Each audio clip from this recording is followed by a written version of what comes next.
Now, a Singapore-based international arbitrator today voided an oil hedging deal between the Ceylon Petroleum Corporation and Citibank, rejecting the bank's demand for $192 million plus interest payments it said it was owed. A Reuters report quoting its sources has said, quote, "The entirety of the transactions is not right and Citibank's claim has been dismissed," unquote.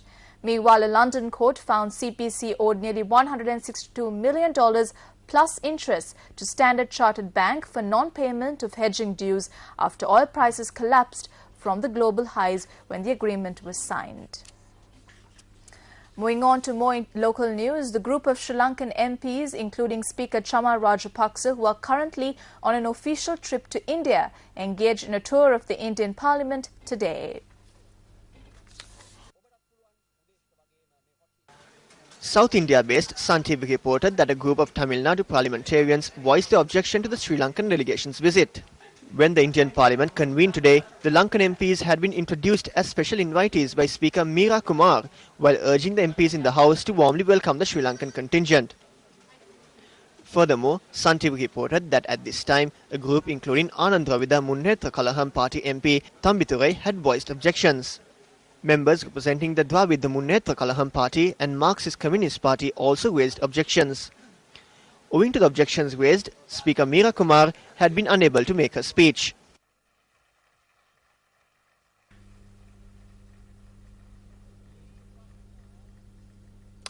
The Elections Department announced last week that it had decided, as per the 2010 electoral list, the number of parliamentarians representing the Jaffna district should be reduced from 10 to 6. Now, many views are being expressed regarding this decision. We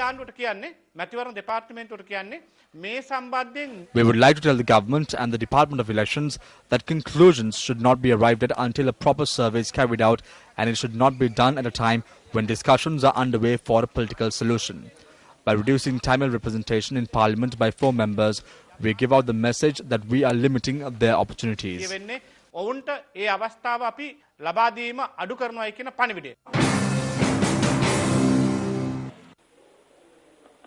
is a very unacceptable situation.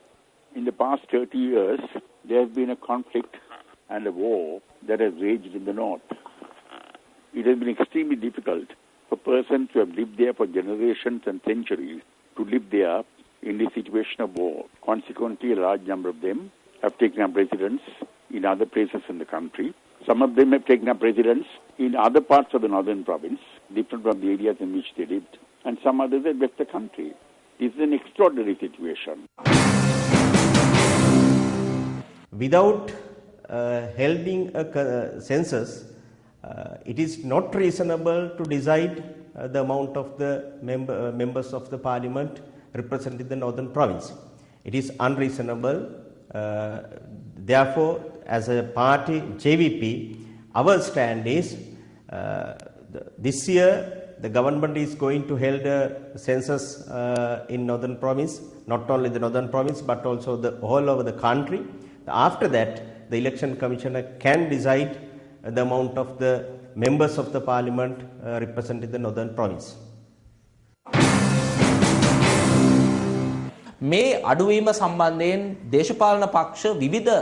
Various views are being expressed by political parties regarding this. Some view this in an ethnic point of view and some according to their political viewpoints.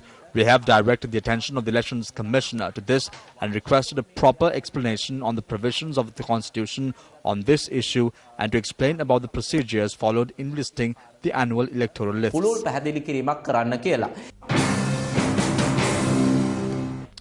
We made inquiries from the Election Secretariat regarding this. A senior spokesperson of the office stated that when amending the electoral list, the number of parliamentary seats allocated changes according to the number of voters in the district. The Elections Commission office further stated that the counting procedure is clearly indicated in the Constitution. Accordingly, the Elections Commissioner will make the changes to the number of seats. The Elections Commissioner's office stated that taking into consideration the prevailing situation, a media release explaining the details regarding this will be issued tomorrow. Staying in more local news, the 12th death anniversary of Dr. Neelan Tiruchelvam was marked by a commemorative lecture yesterday on making South Asian cities habitable, a perspective from the past. Yesterday's lecture is the latest in a series held since his death in 1999. Professor Ramachandran Guha was the guest speaker at the event, which was held at the Sri Lanka Foundation Institute yesterday. Many South Asian cities whose rapid economic growth has placed burdens on its social and environmental fabric. The expansion of Colombo and of Delhi, Karachi, Kathmandu, Dhaka and other cities in South Asia raises a series of important questions for our future, for our collective future. How can we provide safe and secure housing for the different social classes in the city? What forms of transport will city residents use to commute to and from their workplace? Where will the water and energy to sustain the city come from? Can one reconcile growth and development with environmental sustainability and with aesthetics? How do we manage to grow, develop, assure the economic and social needs of our ever-growing urban population? Dr. Tiruchelvam was an internationally recognized academic, activist and legislator. Having studied at Harvard and being a fellow of Yale, he was a much respected intellectual who worked tirelessly to resolve Sri Lanka's ethnic conflict peacefully through political means. Dr. Tiruchelvam was an outspoken critic of the LTTE.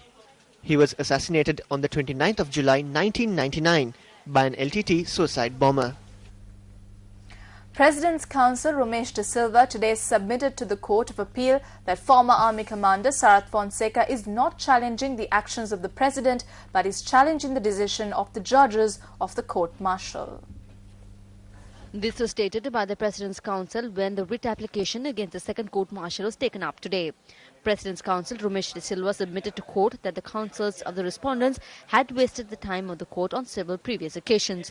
He further told court that his client has not requested the quashing of the order made by the President. He further submitted that his client has requested that the petition filed before the Court of Appeal only sought whether or not the court-martial proceedings conducted its hearings appropriately and whether or not the decision made by the court-martial is justifiable. The President's counsel further stated that the Section 79 of the Army Act provides an opportunity to challenge the decision made by any court-martial before a higher court and that this right is an entitlement of all citizens of this country. I who steered the war towards victory was put behind bars. Close to 20 generals, brigadiers who were instrumental in winning the war were sent home. The allowances of the soldiers were cut off. People cannot pay their housing loans. Mentally disabled persons are writing books on the war and are publishing them. They are trying to ink their names in the Mahavangsa. This case will be called up again on the 3rd of August. Co-deputy leader of the United National Party, Sajith Premadasa, attended a function in the Mirijavilla area in Hambantota today. This function was organized to distribute books among children in the Mirijavilla area in Hambantota.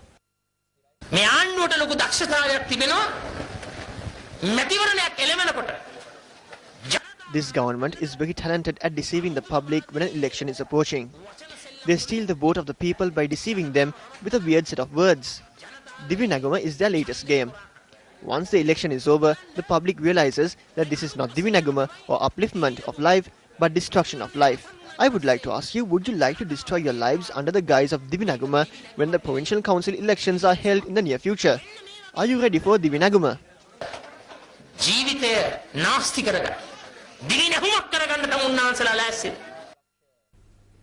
United National Party Central Provincial Councillor Sanjeeva Kaviratne states that everyone is waiting to see what measures will be taken by co-deputy leader of the party, Karu Jayasuriya, to put the party back on the winning track.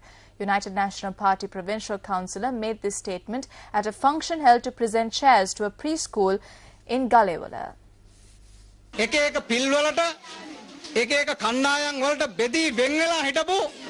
Party leader Ranil Wickremesinghe has handed over the responsibility to Deputy Leader Karu Jayasuriya to unite the party, which is divided into groups and factions. Now we are waiting to see what sort of solution will be provided by Karu Jayasuriya.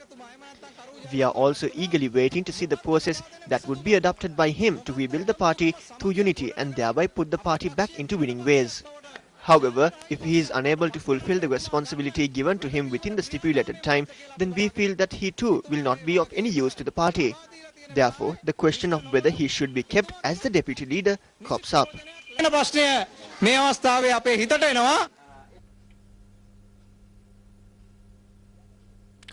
Minister of Higher Education S.V. Dissanayake says that the time has come to change the University Act. The minister made this observation while attending a function at the Rajarata University. The foundation stone for a new building at the Faculty of Social Sciences at the University of Rajarata was laid under auspices of Minister Dissanayake. The estimated cost of this new building is 167 million rupees. The most outrageous things happen at Buddhist universities and among Buddhist monks.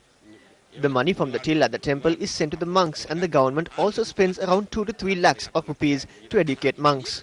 Thereafter, they leave the robes. We don't need people like that entering universities for Buddhist monks. When children are making trouble, they need to be whacked and chased outside. But that punishment is not to destroy them. This University Act is outdated. I believe it is now time to move into an act that is much more productive and effective. Minister of Commerce and Industries Zisad Badiuddin convened a media briefing this morning.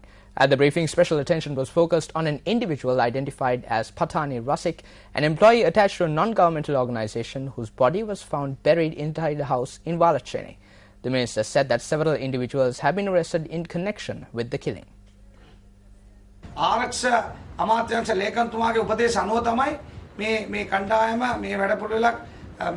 It is based on the instructions of the Defence Secretary that this investigation was launched and the culprits were arrested. Hence, we urge those who level false allegations against the government not to do so. Some media organizations and websites are attempting to create a conflict between the people of Puttalam. My name has also been mentioned in certain media. If someone proves that I am connected to this incident, I am ready to step down from my ministerial post and will move out from politics. At the time of this incident, the man in question was not serving at our ministry. However, he has been employed before at the ministry.